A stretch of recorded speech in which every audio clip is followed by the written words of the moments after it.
Ateistlərin qürurla Quranda səhv tapdıq deyərək ən çox sarıldıqları iddia, Quranın bir yerində insanın sudan, başqa yerində torpaqdan, fərqli bir ayədə palçıqdan, digərində isə nütfə və aləqədən yaradıldığı bilinir. Bu açıq ziddiyyətdir.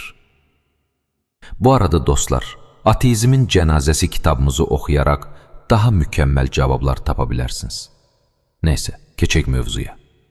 Gəlin bu bəsit məntiqi səhvi elm və xronologiya ilə elə darmadağın edək ki, qarşı tərəf üçün heç bir çıxış yolu qalmasın.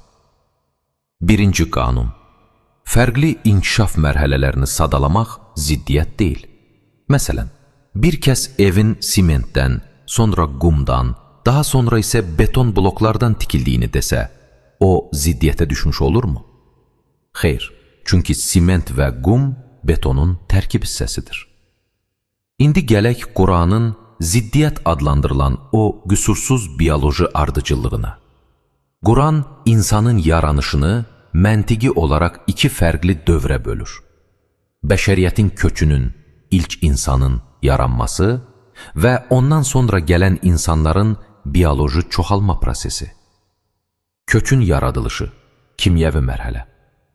Bugün müasir elm təsdiqləyir ki, insan bədənini təşkil edən bütün təməl elementlər, karbon, dəmir, kalsiyum, fosfor və s. birbaşa torpaqda olan elementlərdir. Bədənimizin təxminən 70% isə sudur. Su və torpaq birləşəndə nə yaranır? Palçıq. Quran məhz bu kimyəvi reaksiyanı xəbər verir. Yəni su, torpaq və palçıq ayələri bir-biri ilə qətiyyən toqquşmur.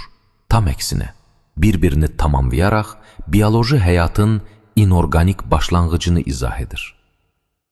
Bioloji çoxalma, embrioloji mərhələ. İlk təməldən sonra gələn nəsillərin yaranması isə torpaqla yox, ana bətnindəki embriologiya ilə davam edir. Quran ilk mərhələni nütfə, spermatozoid və yumurta hüceyrə adlandırır. Daha sonra bu nütfənin rəhm divarına yapışdığını bildirir və buna ərəbcə aləqə deyir. Aləqənin lüğəti mənası həm qan laxtası, həm də zəli kimi yapışan, asılıb qalan şey deməkdir.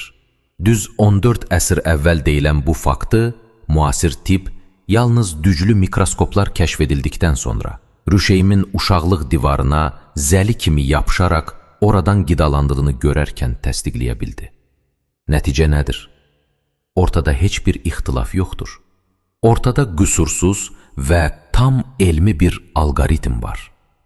İnorganik maddə, torpaq və su birləşib organik təməli, palçığı yaradır. Organik təməldən isə bioloji və embrioloji çoxalma prosesi, nütfə və aləqə başlayır. Bunu ziddiyyət kimi təqdim etmək, sadəcə oxuduğunu dərk etməmək və elmdən xəbərsiz olmaqdır. Quran bəşəriyyətin yaranışını xronoloji ardıcıllıqla verir. Qərəzli gözlər isə bütöv bir elmi sistemi görmək əvəzinə ayələri kontekstdən qoparıb illüziya yaratmağa çalışır. Əgər bir kitab 1400 il əvvəldən insanın kimyəvi tərkibini və mikroskopik embriologiyasını bu qədər dəqiqliklə verirsə, bu ziddiyyət yox, inkarı mümkün olmayan bir möcüzədir.